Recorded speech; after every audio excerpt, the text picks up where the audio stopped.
Pro traders know that change is what pays in stocks and options. Good trades don't just appear at random.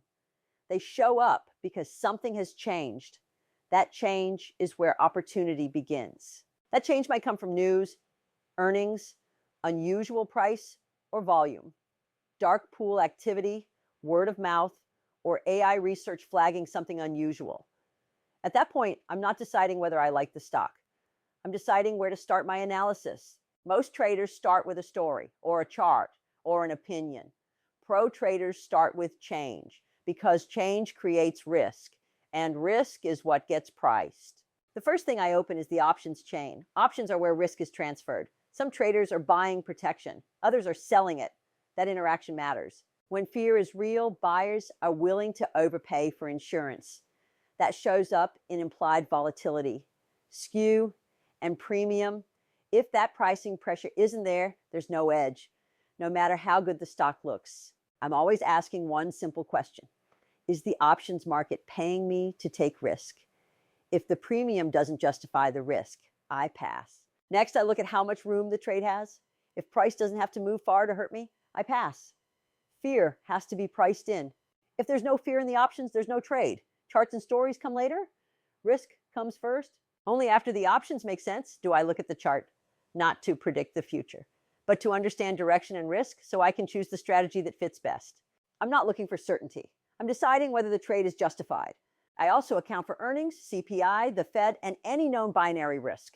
I don't guess reactions. I decide whether to avoid the risk or choose a strategy that benefits from it. Once risk is accounted for, the strategy usually presents itself. I'm not forcing anything. I'm matching the strategy to the risk that's already priced in. Sometimes that's put selling. Sometimes it's defined risk.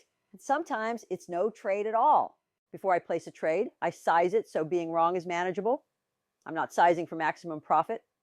I'm sizing for staying power. Some attention and management are expected, but if the position becomes fragile, it's too large. Sizing also ties directly to buying power. I'm always aware of how much capital a trade consumes.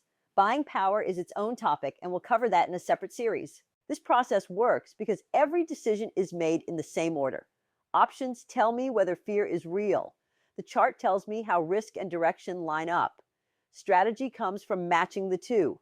This keeps me out of trades where the premium isn't real, the risk isn't paid for, or the strategy doesn't fit because I don't need to trade that often. I only trade when risk, premium, and strategy are aligned.